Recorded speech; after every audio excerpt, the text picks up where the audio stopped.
Okay, let's dive right in. We're looking at a really fascinating case study today that might just be a glimpse into the future of publishing.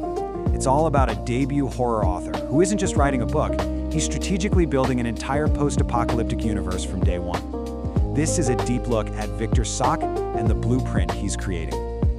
First things first, let's get the name right. We're talking about Victor Csák, the horror author.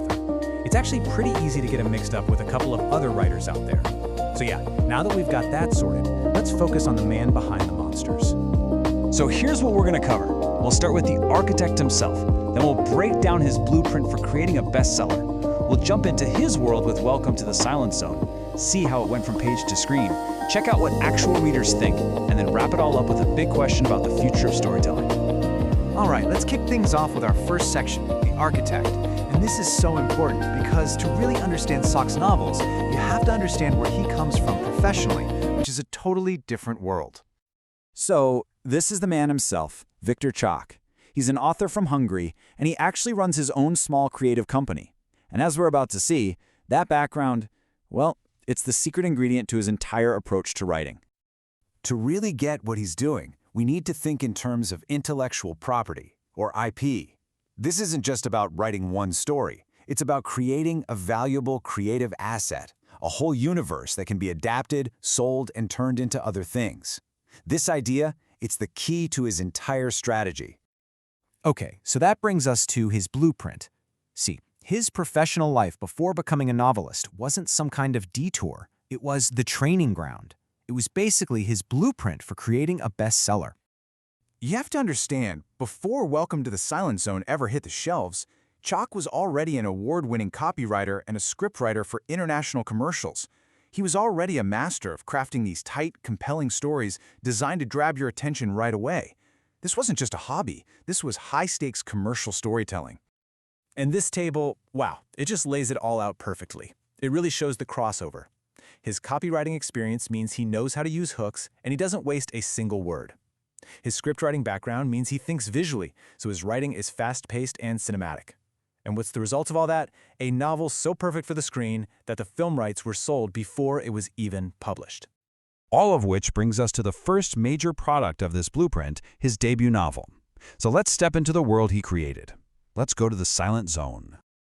Okay, so the book itself, it's a post-apocalyptic survival thriller. The setup is something we know, but it's super effective. A mysterious pandemic just tears through the world, turning the infected into these vicious, mutated creatures called ferals.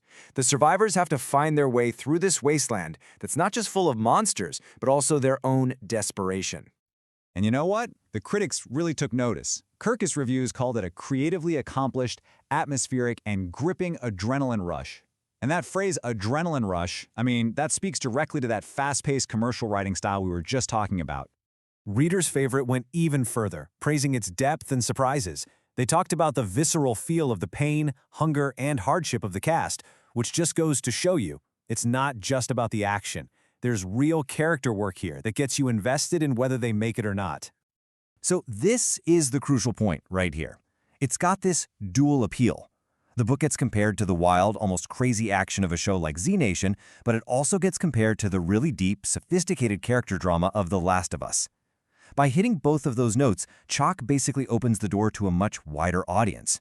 You get the fans who want monster-slaying action and the ones who want a powerful story about what it means to be human. Okay, so like we've been saying, the book was really just the beginning. The plan was always bigger. Let's look at how this whole IP was designed to expand right from the start. This is the detail that just sets this whole story apart. Selling film rights is the dream for a lot of authors, right? But for a debut novelist to sell them before the book is even out, that is incredibly rare. It's just a massive vote of confidence from the film industry who could see the movie potential baked right into the pages. And here you can see that strategy laid out, just step by step. It starts with a novel written with that cinematic style. That leads directly to the pre-publication film deal. Then, and this is so important, Csák co-writes the screenplay himself, so he keeps creative control. And the result is the film's Silent Zone, a totally seamless transition from page to screen. And the film's production? Just as smart and strategic as the writing. It was a low-budget Hungarian film, directed by Peter Diak. And get this, they cleverly used abandoned Soviet military bases for that authentic, gritty, post-apocalyptic look without needing a huge budget. And even with its indie roots, it got an international distribution deal through Sobin Films, which just proves the whole concept has global appeal. All right, critics and movie producers are one thing, but what about the most important people, the readers? Let's move on and take a look at the reader verdict. A quick look at the Goodreads ratings shows a really positive reception. We're talking almost 80% of readers giving it 4 or 5 stars. That's a huge consensus for any book, let alone a debut in a really crowded genre. But let's look past the numbers for a second. Here's a pretty typical 5-star review that just nails what fans love about it. Quick-paced action, non-stop thrills, fleshed-out characters. I mean, these are the exact qualities that were intentionally designed into the book's DNA right from the start. The blueprint is clearly working. But hey, it's not for everyone. On the other side, you get reviews like this one. The complaint about a foggy writing style is actually really interesting. It kind of suggests that the super efficient, action-focused prose that makes the book so cinematic might leave some readers wanting something more traditional, maybe more descriptive. It's a stylistic trade-off for sure. So, where do we go from here? Let's wrap things up by looking at what's next for Victor Csák, and what his whole approach might mean for the future of storytelling. This next book, Monster Hunting in Newtonville, seems to hint at a strategic shift. After doing this huge global apocalypse, this title sounds like a smaller-scale, more intimate horror story, and that could be a really smart move to show his versatility as an IP creator, proving he can build different kinds of horror worlds. And that brings us to the big question, doesn't it?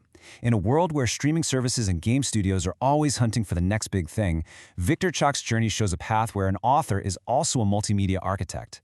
Is this focus on creating adaptable intellectual property from the ground up the new blueprint for success? A shift away from the traditional model of just writing a book and hoping it gets noticed? It's definitely something to think about.